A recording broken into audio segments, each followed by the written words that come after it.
He has come to bring light into the darkness. He has come to bring freedom to the family day that we all can gather together. This Torah portion is a very it's one of those difficult ones. You see that this time Beshalach, when he let go. So we're looking at Pharaoh now, we see Moshe now. All the plagues have been now put onto Pharaoh, and the last plague, which was what? The last plague. Kids, you can help me out as well. Yes, what was the last plague? All the firstborn was now eliminated. Now, it's at this point in time now, Pharaoh now is now at the brink of time. At this point, what can I do now? There's nothing he can do now. But only to let the Israelites go.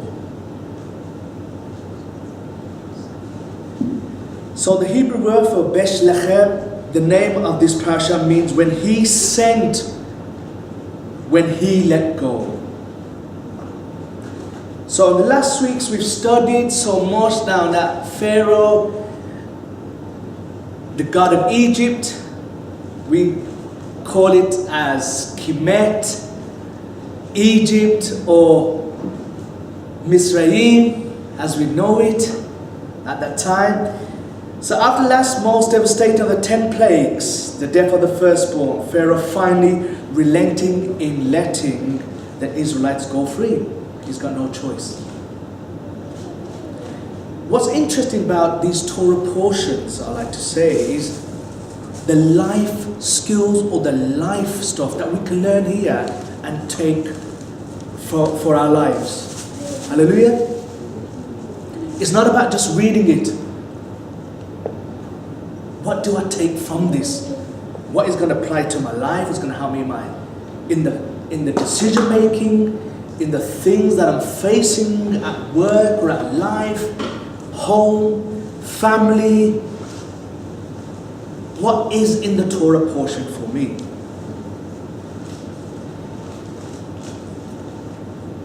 So we're seeing that this week, however, in the Parashah Beshalach, Pharaoh changes his mind and races after them to bring them back into slavery. Now, when I was reading this through, I was wondering, maybe you guys can agree with me. When you're in a time of slavery, of bondage, you're being afflicted, oppressed, depression, they're being whipped, but yet the numbers of the Israelites are growing. So what that tells me, that obviously there's people who are still having children. Yeah, correct? But you being beaten, stricken, the only last thing I'll be thinking of on your mind is, you know, you got your skin ripped apart. You're going to go home to what? To make love. And common sense isn't, yeah. You're beaten, man. All I'm going to be thinking about, I'm on the floor. But where did the Israelites are growing? And that became a problem for Pharaoh. Seriously. So where were Israelites growing? Where were they coming from? So you can think about that in your own time and you can meditate upon that. I'll leave that to you. But it's something that the last thing I would have thought, I'm beaten, I've got my skin torn apart. That's a chance for your spouse to love you up. But the spouse was getting beaten as well. Everybody's slaves.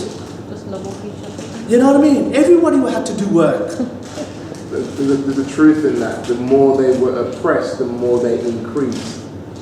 So it's in a sense, the more oppression you face from out there, is the more it should make you realize that all you've got is who we are in here. So it should cause you to actually turn to each other the more, because you are all each other has. Brother had his hand up there. Go on, brother. Continue what he's saying. partly to answer your point as well. What we need to remember is that Yah is a deliverer, right? Now, sometimes Yah allows his people, his very own chosen people, to go through tribulations and trials. But even in those tribulations and trials, in answer and response to your question about although Israel was in slavery and bondage and being beaten, like you rightly say, right, you would think that they would want to decrease and not increase. But Yah had a plan, and in that plan, he allowed Israel to go through all the hardship, the beating, the bondage, the exploitation, etc., for them to still advance and for Yah to even prove himself in that. And they still gave reproduction and they still flourished. And he was also showing the Egyptians also a sign to say, you may want to beat up Israel, you may want to decrease them. But Yah is showing you can't decrease them because they belong to him, they belong to El, they belong to Elohim, and they are the apple of his eye. So they are never going to get put out. And that's something that we have to take out for ourselves today. As Israel, we will be persecuted and troubled, right? And persecution will come against us. But guess what? We are already victorious then. So we just need to keep the faith. We just need to hold on to the end. It's those that endure to the end, not through part of the course and then give up. No, we have to go right through to the end. And I remember that we were discussing this earlier. We can't just go part of the way. We must endure to the end, brethren. So that means we have to go through the hardship. It ain't going to be a smooth road. No, we're going to get burdensome situations. We were talking about the workplace. We're a target at work because we stand up for righteousness. The enemy wants to wipe us out. But guess what? We stand upon our faith. We stand upon this word because this is our deliverance. Ruach is our deliverance. And so in answer to your question again, as I repeat myself fervently, that although tribulation came against Israel, they still had to prosper because Yah says so. Hallelujah. Any other thought? It is Israel under extreme pressure is being taught a lesson that the more you're put under the press is the more it's supposed to bring out the best. The more you put under the press, the more you're supposed to show your best. Absolutely. The best of you are supposed to come out. In fact, you are more fruitful when you're put under oppression. Hallelujah. Now, yes, it will be a time of testing to see what's in you, but it's when you're literally walking the life on the edge, that's when you're going to see Yahweh. He's there to make you abundant in every fruit. That's when you need him now. And it's funny, you will find the greatest faith wherever there's the greatest need. Where there are the most impoverished, the most poor, the most broken, why is it we find the miracles happening there and not here? Every evangelist around the world has been saying this for the last, over 100 years or so, that why is it we find miracles happen in Africa and India, but it doesn't really seem to be taking off here? And they've always found it's a mission, because wherever there's the most oppression, there's the most need. Desperate, and we just sang the song, I'm desperate for you, I'm lost without you. They live needing him every day. And that's where they see him turn up. Maybe because we live in a society where we really don't need him. Very true. I was going to add to that point as well. The other thing I was going to ask, two things I'm going to add to things. First of all, yes, the Israelites oppressed, depressed, everything. But me as a father in that situation, I wouldn't want to bring in my children up in that sort of system. And I know that, it's Yah's will, but thinking as human beings, you don't want to bring up your children in that climate or in that condition. Do I agree with it? Yeah? Everybody will agree, yes? It's becoming more and more, not just uncomfortable, it's becoming it's a dangerous place now to raise a child. Exactly, absolutely. And the other thing is, yes, in Africa and India, a place like this, a lot of the people there are spiritually minded. Here, we'll have to say, yeah, exactly. What gone? It's too built up, so if you forget, Africa, India, you're out in the open, so naturally you're kind of more spiritually aware and connected. That's my perspective though, because you're out in nature. Absolutely. And the only thing for them people, the only thing they have is, yeah, we're here because we've got everything already put on front of us in the first place. Everything we need, it's here. We don't have to pray for it, it's there for us.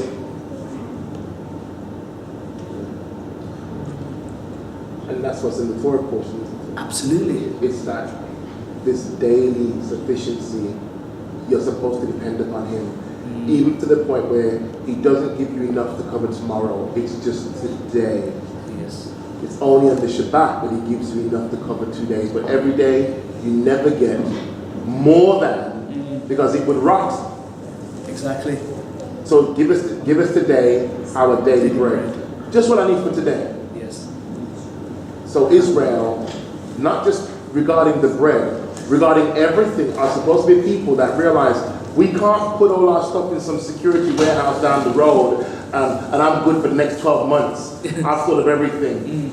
You're not saved by the strength of your own right hand. Absolutely. You're saved by the strength of Yahweh's right hand. Absolutely. That's wonderful. Anybody else's? Any thoughts? Children? Okay, now in the relief of thankfulness to Yahweh for this amazing victory over those who wish to enslave them, Moshe, the Israelites, sang a beautiful song.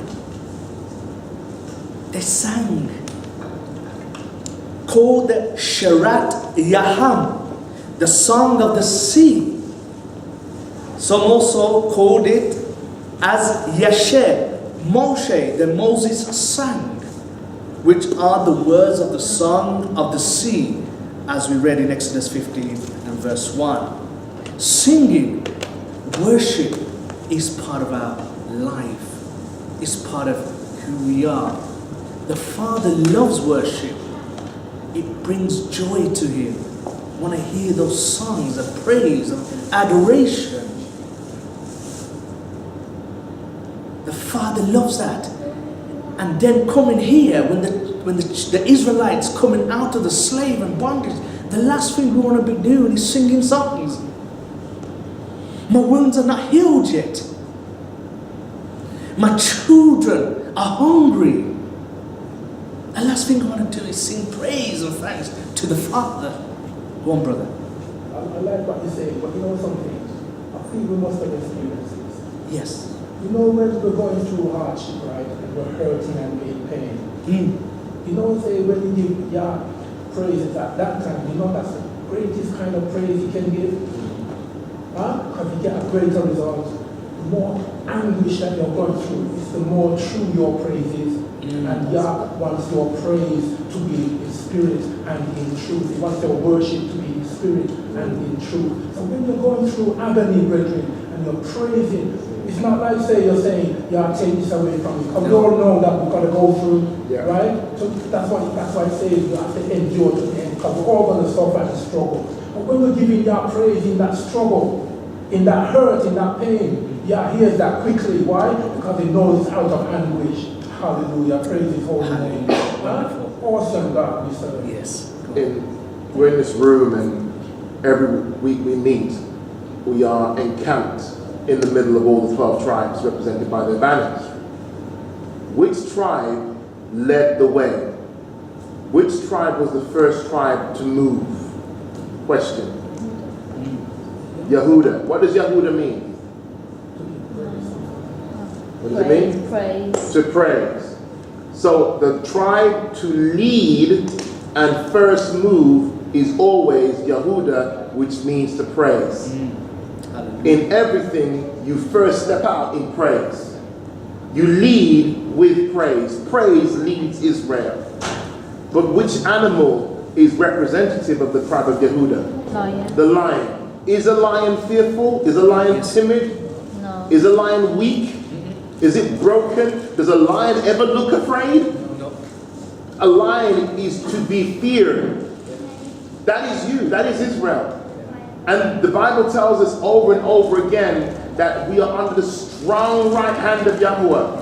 No weapon formed against you shall prosper. that we are all representatives of the tribe of Yehuda, going forth boldly, confidently, fearlessly in praise. That's meant to be your attitude when going through oppression. Anything else, guys? Anybody else? Let's move on then. In true humility, this song gives no glory to the leadership of Moshe, or praise to the people for the faith it looked to walk between walls of water, but totally gives the glory and praise to Yahuwah. I will sing to Yah, for he is highly exalted. Both horse and driver he has hurled into the sea. Exodus 15 and verse 1. This song of Moshe is perhaps also mentioned in the Brit Hadashah in the New Testament as a song that was sung by those who defeat the beast in the end times. So in this Torah portion as well, we're looking at some end time prophecy as well, which I won't be going into that because I'm not very good in that area, but a song that was sung by those who defeat the end time. However, this time they will be singing by the sea of glass instead of the Red Sea, and holding harps instead of tambourines. Hallelujah. Revelation 15:2 and verse 2 to 3. Those defeating the beast, its image, and the number of its name, were standing by the sea of glass, holding harps, which Yahuwah had given them. They were singing the song of Moshe, the servant of Yahuwah. Hallelujah. And the song of the Lamb. Great and wonderful are the things you have done, Yahuwah Elohim of heaven's armies. Revelation chapter 15, verses 2 to 3.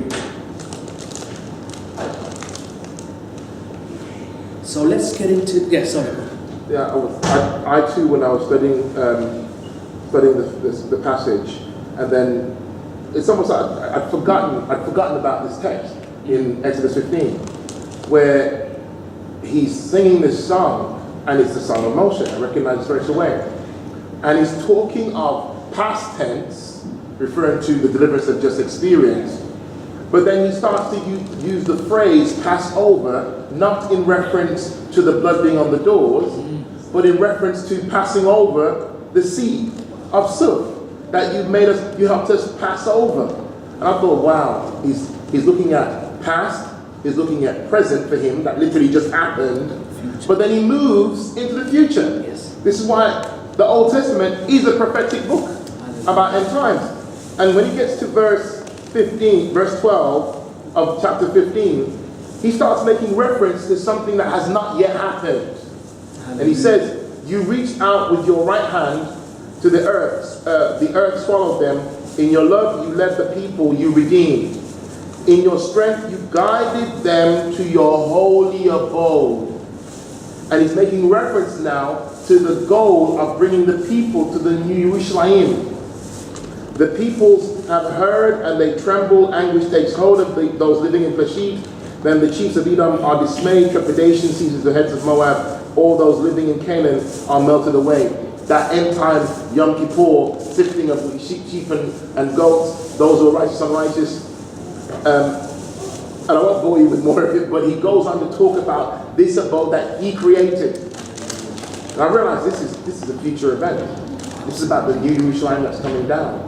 That he's bringing, the goal of bringing Israel to the promised land is just an antitype of bringing us to the promised land. Jerusalem, but the new temple. Wow, hallelujah. Anything else? Nice, anything? So now we see Pharaoh's got his army. The Israelites are running. You got a bit of mixed emotions. They're frightened. Where is Moshe taking us? Where are we going? They're looking back. The armies are coming. People are hurling. The enemy is at your back. Darkness is surrounded you. What you gonna do? What you gonna do? Moshe is there going forward, taking the children, the Israelites forward. We're trusting him. We're trusting Moshe. We're trusting him. Wow, the Red Sea comes, right, game over. You're trembling, scared. Kids are screaming, children, babies, looking back, oh, he was there. The life lesson that we're going to be looking today is we need to be moving forward. I'm not looking back anymore. I've left that behind. This is my life now. This is me now today. You'll see it's me now. I want to move forward. What's happened in the past is in the past. Let's leave it now. I can't do anything. You can't do anything about it. Nobody can. The Father's radicated. Now I want to move forward in the Father. No looking back. Can learn from it. Sorry? Can learn from it. You can learn from it. But you know the thing is, we learn from our mistakes, but we don't repeat them. We don't do them again, do we? We're not supposed to. We're not supposed to. But this is the life lesson. We need to move forward. We can't be in the dark anymore. Yes, the enemy is after you because he knows who we are. Sorry to cut you, but it's what Roheet said is important. If we're looking back at the past, it should purely be to learn from the lessons.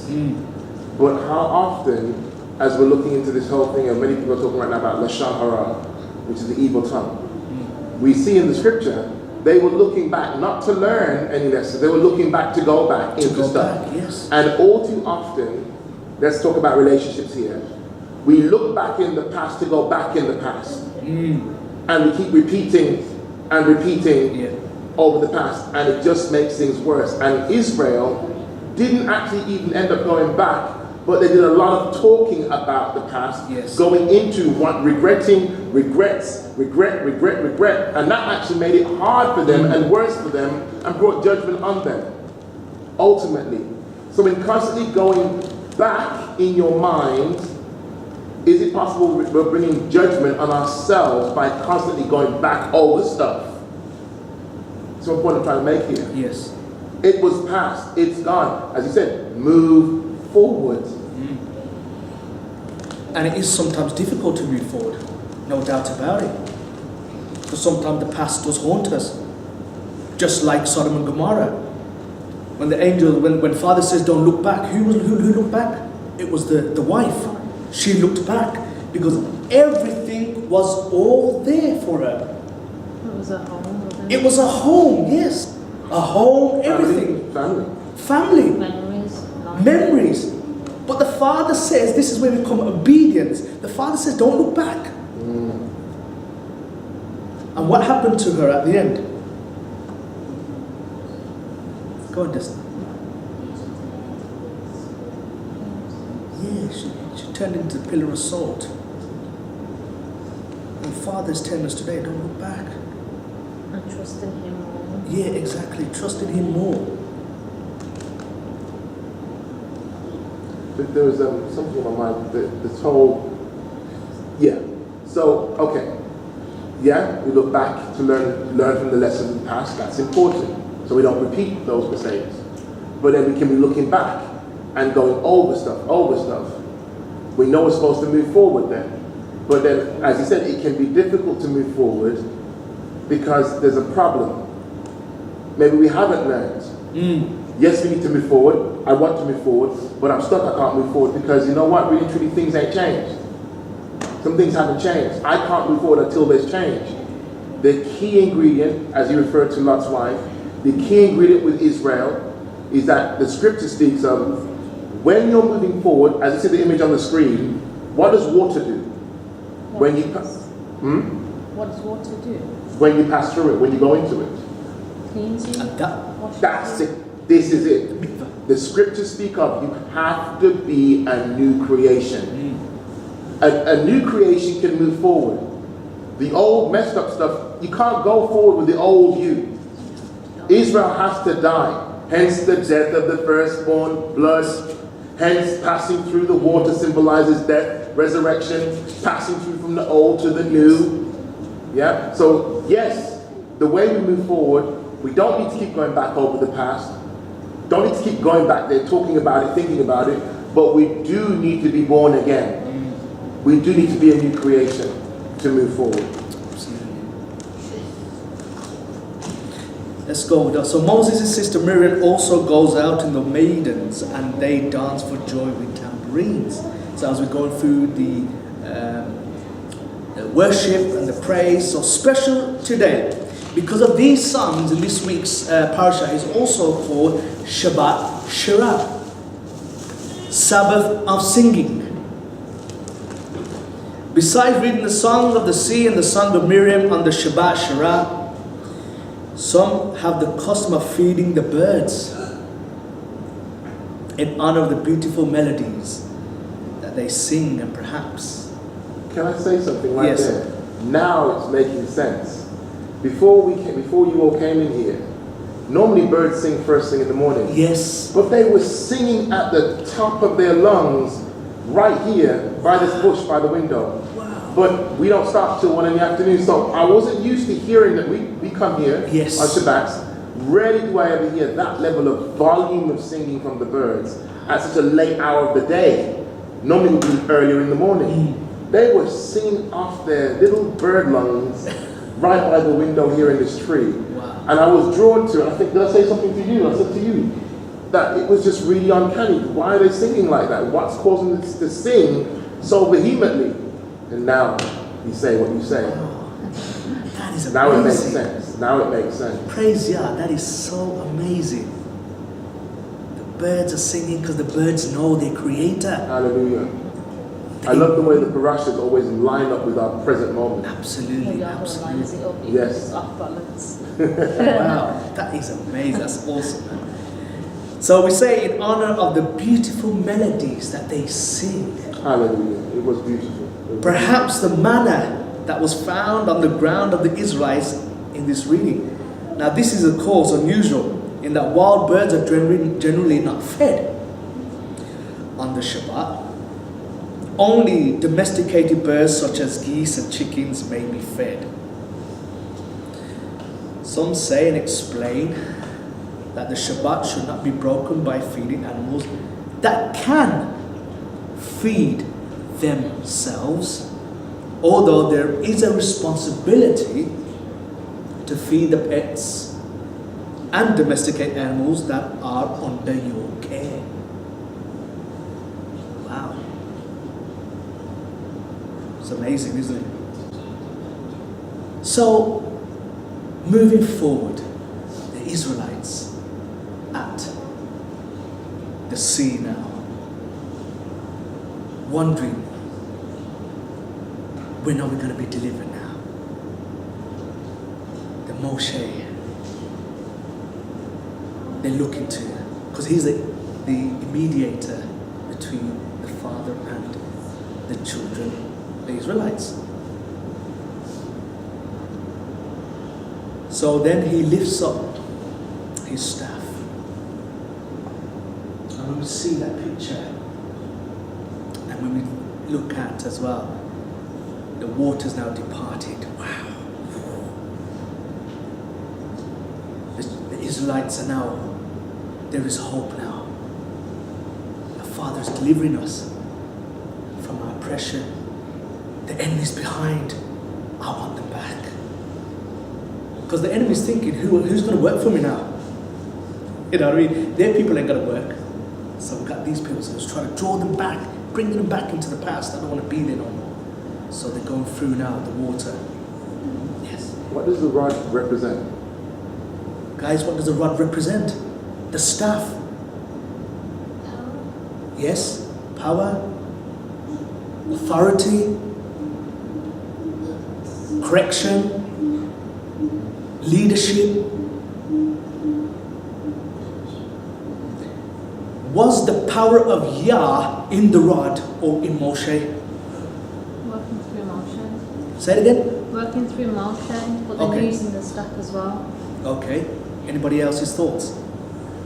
The staff would have on it engraved the names of the forefathers before him. So it's coming in, it's like a credit history. Abraham, Isaac, Jacob, it's been handed down. There is family history. That rod is not just a piece of stick. Yeah. It's actually the credit history. Heirloom. The family heirloom, we call it family heirloom, but it's something that has been with Abraham before him. So every time he lifted up that rod, he's reminding the principalities, not just Pharaoh, he's reminding the principalities of the relationship that the forebearers of this rod had with Yahweh. So he's coming, not just in his name, I'm coming to you in the name of Abraham, Yitzhak, and Yaakov before me. So this rod is literally the standard that Pharaoh and the spiritual principalities over him are coming against. And all the way through this story, the rod was there, center stage, all the miracles. Hallelujah. Anybody's thoughts? Was the power in the rod, or this emotion? That's something for you to think about in your time. And now we see they're going through the sea. They're being mikvahed, baptized as they're going through. Yeah. Let's move on to the Song of Deborah in the Haftarah reading. Both the Torah portion and the Haftarah prophetic portions of this week's study is the victory songs of Yahuwah's people. The Israelites sang the song extolling and honoring Yahweh for delivering them from Egypt. You know, many names go into Egypt. Kemet, Misraim. You know, we all know that. But in the Haftarah, the Song of Deborah is sung when Yahuwah gives them victory over General Sisera and the Canaanites. Okay. And we see that in the book of Judges, chapter 5, and verses 1 to 3. Then Deborah and Barak, the son of Abineel, sang on that day, saying, when leaders lead Israel, when the people willingly offer themselves, Baruch Yahuwah, hear, O kings, give ear, O prince. Even I will sing to Yahuwah. I will sing praise to Yahuwah, Elohim al-Israel.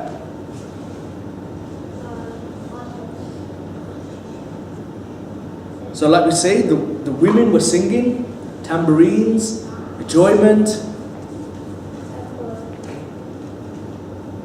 Then we say the song of the sea. Only Yahuwah receives praise and glory, while in the song of Deborah, the actions of valiant men and women are also praised as well. Now there are several other connections between the Torah portion and this prophetic portion from the book of Judges. Okay.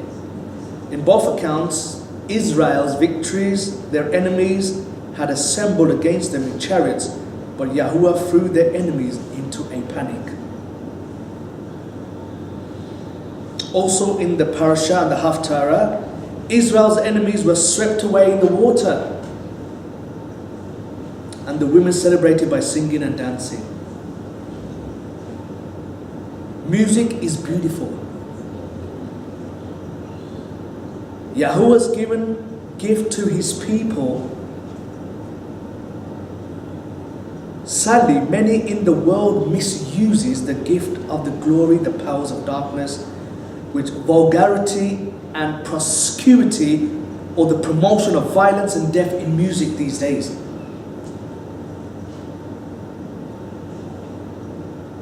Now, talking about music, songs, we know, well, what song is very something that we can actually hear these days, but songs of these days are not very actually so beautiful, are they? You had your hand up, Beshalach. Music like heavy metal. So kids, what songs do you like listening to? I want to now get the children, because the music industry nowadays, they mainly target young audience. Songs, what do you guys really like listening to? What do you listen to? Judaeo-Christian. Who? Judaeo-Christian. Okay. Sings about So you're listening to more What kind of music? biblical stuff. Okay, so you're not listening to the worldly stuff. You're not listening to Eminem, things like these. Yep. Cardi B, man. Cardi Okay. B. Any other children, guys? You like listening to? What is your favorite song or? Sorry. Speak up. Sorry. A bit of everything. So yeah, okay, a bit of everything. Okay, reggae. You like Like reggae? reggae. Matisi Yahuwah, he listens to what that one. Yes. The music industry is very demonic, guys. We gotta say. I'm not gonna go into that.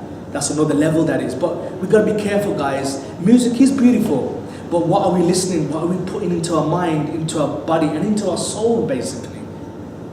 You know, heavy metal, rock, pop music. All these musics are now full of vulgarity, swearing, darkness, evil-minded. Things that are now creeping into the minds of the young audience. Okay? Our response to the victorious that Yahuwah brings us in our lives can be freely expressed with rejoicing, with singing, with dancing, and just as Moses and Miriam and Deborah did. Awake, awake, Deborah. Awake, awake, sing a song. Arise, Barak, and lead your captives away, O son of Ibneo. That's Judges 5 chapters 5 verses 12. The long way home. Pharaoh didn't simply let the people go, he sent the Israelites away. When he did, Yahuwah did not lead them on the straightest, most direct route to their promised land, which would have been taken them through Philistines' territory and into certain battle. Instead, he led them around through the Red Sea or Yam Suf. Literally. It's supposed to be 2 E's in the read. Right. They dropped 1 E off in their translation. Yep. They called it Red Sea. It's supposed to be Literally the Sea of Reeds. Sea of Reeds. Sea of Silk, Yes. yeah. Yam Suf. Sometimes in our lives, the Father is not going to make things straightforward for us. So I'm going to be speaking now. Sometimes we have to go the long route. Sometimes we have to go through the rocky parts to get to where we need to get to, so that we may experience. If things were so easy for us that we just go straight through things, not going through hardship, not learning through those things, then what have we learned? What have we learned if things were easy for us? But when we go through the hardship, it's to build our character, to edify our faith. I always use the example of gold. When it's refined, it has to go so many times into the fire to come out more shiny. Then we let put it back in to get more shiny. We need to go through that fire so many times to come out more shiny. Yeah? Yes, brother. We just raised about the gold. For what is actually making the gold more shinier? I said Yahweh's glory. You can say that, that's in the spiritual, but in actually, because gold is not naturally shiny like that. Yeah. Gold, like you rightly say, has to go in the fire. But That's right. what is coming out of it, because it's being purified, isn't it? Absolutely. It's being purged. So what's happening? As it goes into the fire, they bring it out. The reason bringing it out, because they're taking out the oils out of it, all the chemicals that they don't want in it, so it can get purified. So it's a process it's going through. That's the word I want to bring into this debate. Processing. Yes. Just like the in the physical, so in the spiritual, right? The gold is being purified, so pouring out the impurities, right? It's the same in the spiritual realm with the arm in us. we need to be purified. And that's the process we go through spiritually, and that's why we have to go through the hardships that we go through. Like you rightly say again, very quickly, we have to go around the long way, because that's how it takes with us humans. We take long to be purified, unfortunately, to be purged. And so it takes us down some directions to get us into humility, into meekness, into love, into self-denial, and the fruits of the Spirit, to get us in the place where He wants us to be. He has to purge us, and so we go through the fire. That's just really brief. Absolutely. It's to humble us, isn't it, as well? Go on. That whole refining process, the heat has to be turned up underneath the crucible, and in the heat being turned up, all the impurities come to the surface. So that's the same with us. When oppression is turned up on you, when the heat is turned up on you, all of your ugly stuff will come to the surface. Yes. All of the nasty things about you come to the surface. So yes, you don't want to see it, but Father puts you under that much heat, that much pressure, that much adversity for your ugliness and your impurities to be revealed, so you can do something about them. What you don't confront, you can't change. You've got to confront yourself in order to change. You've got to confront some things about yourself to change. So once they're revealed, you will now need the help of the Ruach to remove those impurities off you. But coming back to the text again, it's interesting what Father said. They had the broad way and the narrow way. Scripture just repeats itself. There were two ways to go. And Father said, this is the direct way for you to go, really. But you're not ready for that direct way. Because on that road, there's hella warfare on that road. And there's fighting, and there's killing, and there's war. And that's the shorter distance for you. But you're not ready yet. You're not that mature yet. You're not ready. You're not in that place to be able to fight those battles. So I'm going to take you a different route. But the time will come when Father will say, we're not going to go round it. We're not going to go under it. We're going to go through it. Because now you've been brought to a place where you know me now. You should know me well enough to know that no weapon formed against you shall prosper, because I am with you. Hallelujah. So he meets you where you're at when you're a baby, but you're not meant to stay a baby. We're all meant to keep, I said at the beginning of the service, we're meant to grow. We're meant to move forward. Hallelujah. That leads me onto that topic. Why didn't Yahuwah take them on the quickest route, or the quickest way into the battle?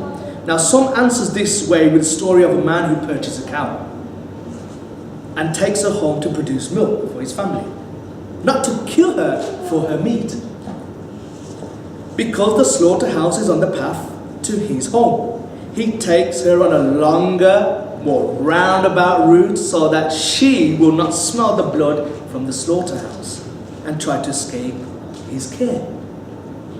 Similarly, Yahuwah did not want the Israelites to go through the Philistines' territory and immediately encounter war, lest they lose heart in Yahuwah's protective care and run back to Egypt. What was that? Preparation. Yes, the key to our life is preparation. And like brother and I was discussing before, we need to prepare ourselves. Now is the time. Not tomorrow, not any time. But people wait. I don't want to wait. Now is that time. Hallelujah. Time is now. Father, is not waiting anymore. Now is the time we need to fix ourselves. Get ready anytime. And the brother was saying, anytime you could just be out that door, boom, you fall on the floor, that's it. You're finished. You're at home, sleeping. You're not getting up. What's going on? It's finished. Now is that time. So likewise, Yahuwah might not take you on the most direct route to fulfilling your destiny. Yes, that's still laughing. Instead, he just might take you out of the way a bit. proving his magnificent love for you by parting the sea on the way or lighting your path during the time of darkness. With the first-hand experience of Yahweh's presence, your faith will be made stronger to sustain you in the trials that you will endure to you further down the road. Still, as with any relationship, it takes more than one great experience with Yahweh to know who He is and to understand His character, integrity, and love. So sometimes the journey to our destiny is more than a roundabout. It is a long way. This truth is evident at the Red Sea. Like we said, they could have probably gone around it, over it, I don't know about under it, but the Father wanted to go through it. This is now Father showing and displaying His power. That I can do that, get you through. Get you through the sea. Yes, I could have done it round, I could have done it this way. No. The Father is not limited to His power. He's displaying His power. I'm going to make it go through. Even though the Israelites experienced walking out of Egypt with the spoils of the land and their firstborn sons still alive, that was not enough to calm their fears for long. So now, on the way to the promised land. We're getting there, guys. We're getting there. On the way to the promised land. Exodus 14 and verse 10. And when Pharaoh drew near the children of Israel, the Israelites lifted their eyes, and behold, the Egyptians marched after them. So they were afraid. The Israelites' reactions when they saw Pharaoh pursuing them confirmed that they were not ready for battle. Who knows? Then they did the wrong thing. They blamed Moses for bringing them out of Egypt, only to be annihilated by Pharaoh's soldiers. They considered it better to have been left to serve the Egyptians than to die in the wilderness. It is a shame that even today some people still want to be living in those times. It is a shame that the Israelites, yes, they had cucumbers, whatever they ate, but being stricken, oppressed, beaten, slavery, your will to survive was taken away. Go on, brother. See, I want to go back a little bit for Yes. this point. When Moshe went back into Egypt, right, from his exile when he was sent out, Yes. when he had to leave, right, he went there with a message to Israel, right, to tell them who he was coming to represent, Yes. so to say, the great I am that I am, right? Moshe told Israel this, right, and that built up their confidence, okay, whilst they were still going under bondage. Now then, they've come now to the point where the great I am has delivered and he has helped Israel to be liberated from slavery, right? And they've come to a difficult point where the enemy is behind and it looks like to the left, to the right, to the fore, there's no escape, right? Where was their faith then? Had they not experienced all the miracles that Moshe performed under influence of Ruach? Yes. They experienced all of that.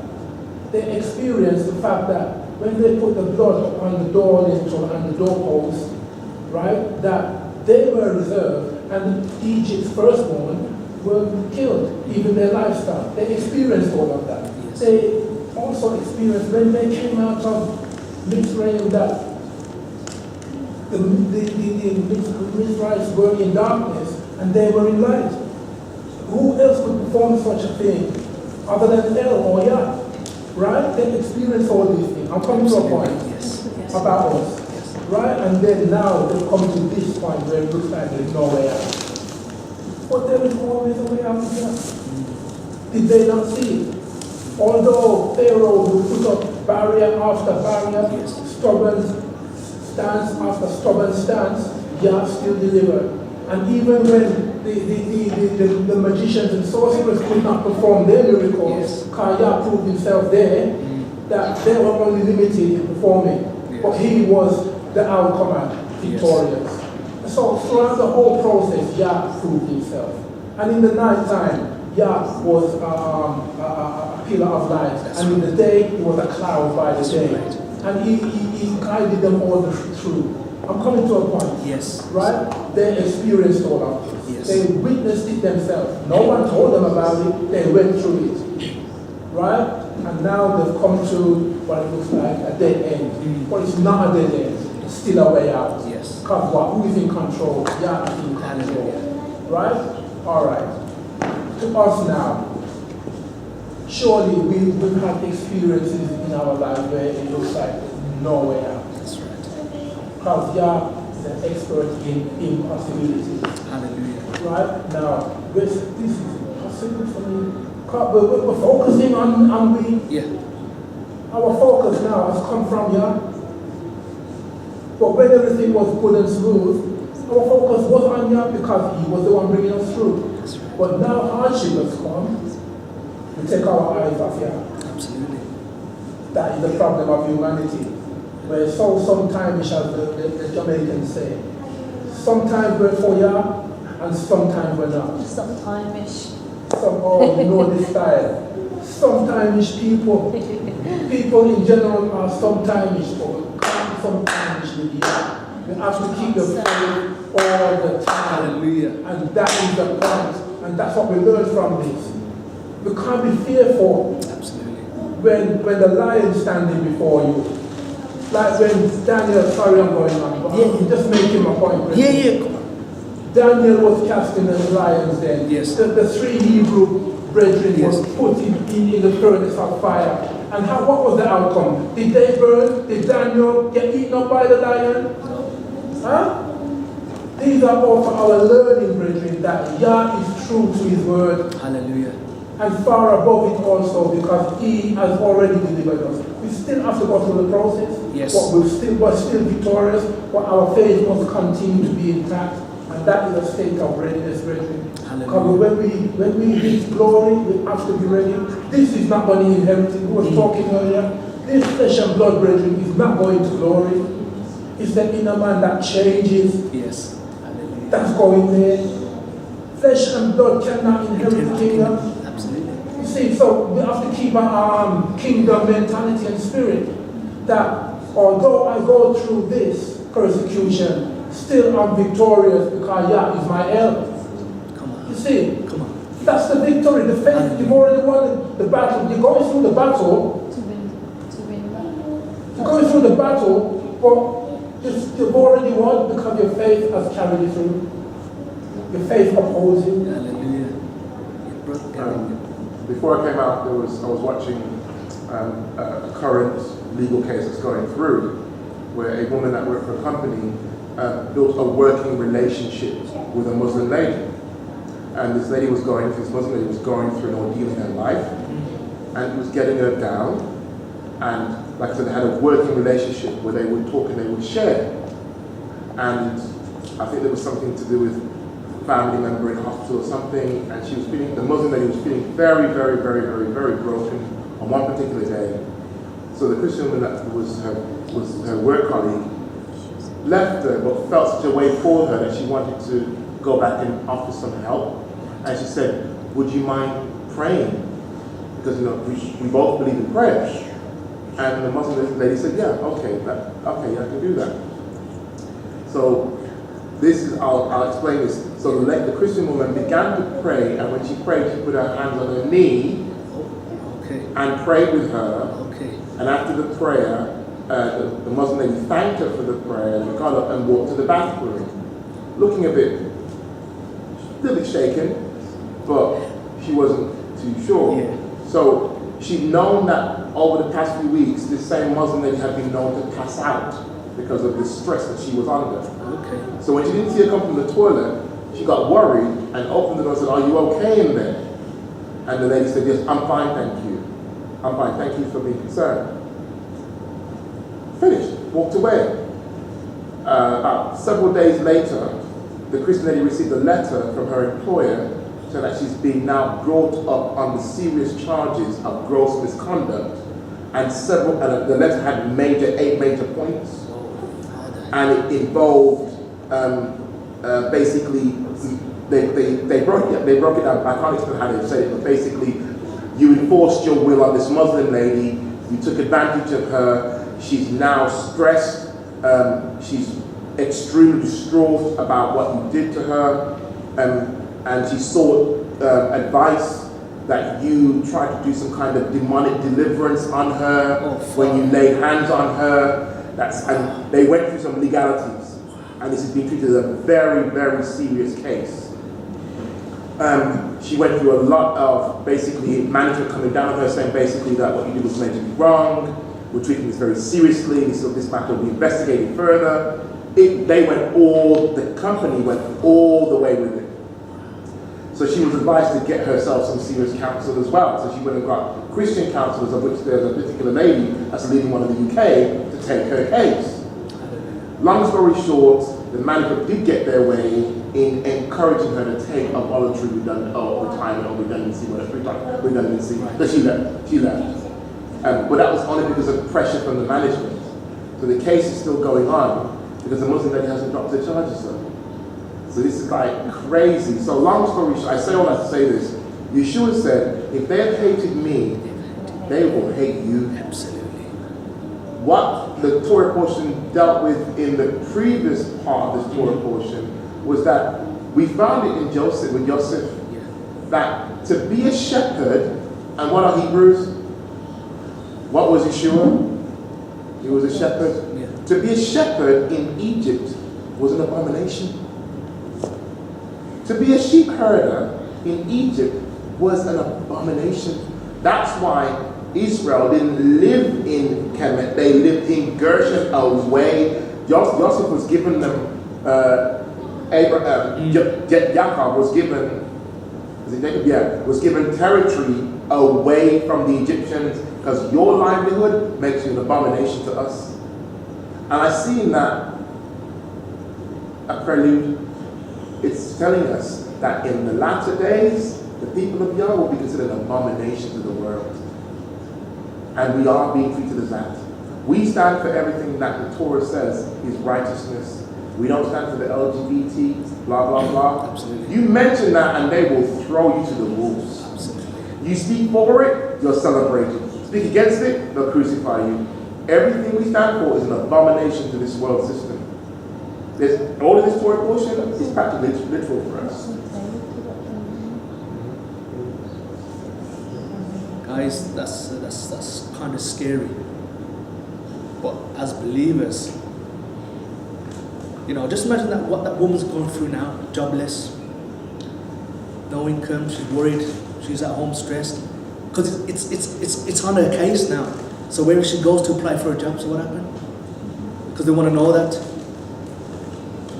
And this is where it is now. Sometimes when moving on the path to greater freedom, we may encounter fearful challenges and wish we had just stayed where we were, no matter how painful or uncomfortable that old place felt. There's times where I'm going to speak it out. When I'm at my place of work and I'm dealing with vulnerable students, children, my last resort is, can I pray for you? I've done everything I can do for you. We've tried to reason, we've used logic, we've used you name it. my last resort is, can I pray for you? And sometimes you just pray that they haven't gone around and told your boss that he's imposing his religion or his faith upon me. And the children, what they're learning about British values, if parents know what the British values are and what they're meant to be, in one of them it says that it talks about tolerance. When the British values first came out, it was meant to be that we cannot impose our faith, our belief on anybody, because then you are being called a radical. You don't have to be carrying arms, but just speaking the word of Yah into people's lives, you are now classed as a radical. And you can be done because of that. Because you're imposing your own views on somebody. And these are the times that we're going through. Yes, these are times that we're going to be facing, and we're going through them today as well. Even in schools, children. British values, that's what they're teaching our children at school. We're all saying we're all equal. Can I impose it? Because they're going to be labeling you as a terrorist or so forth. Just by speaking the word to somebody. Just want to speak hope into somebody's life and pray for them. Shame is, it is hard. Nevertheless, moving ahead means facing new challenges, seeking Yahuwah's power demonstrated as we overcome them. Moses reassured the Israelites that Yahuwah would fight their battles for them and that they would not only need to hold their peace. So what's the lesson for us today? Hardships will come. Problems are going to come. But how do we deal with them issues? How do we deal with those problems? Workplace, colleagues.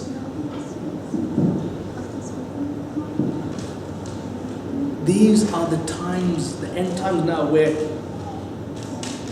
like I said, the Father will now see who are the righteous, who will stand for the Father. And where do you stand today? Am I with the Father or not? It's like Peter denied the Father. When I was a so-called Christian growing up, in my friends, I denied Yeshua, Jesus at the time. I'm just sharing my experience. I denied Jesus because the peer pressure, because the people I was with, the friends and all that, I denied Jesus.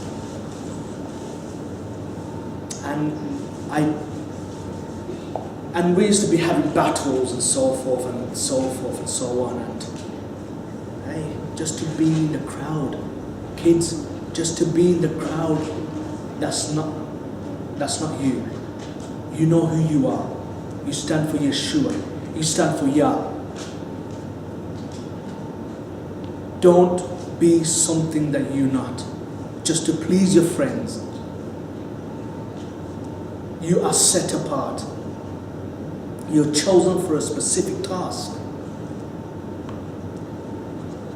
It's for the Father, and to bring those people who are out there in the dark, in those world, is for us to draw them close to us, to draw them close to the Father.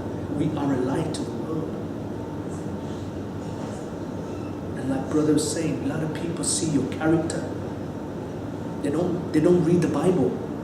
They read you. As soon as you go off course, you see, he calls himself a Hebrew, look. Or he calls himself a Christian, look at that. They're quick to point fingers and bring you down, just that little mistake. But the scriptures just say that the righteous, how many times he falls? Hey, we're coming back up.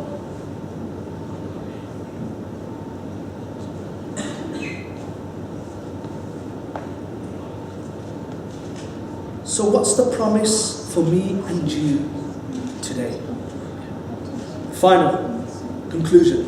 What's the promise for me and you? Yahuwah has a wonderful blessing and victories in store for us if we would only take the first steps of faith.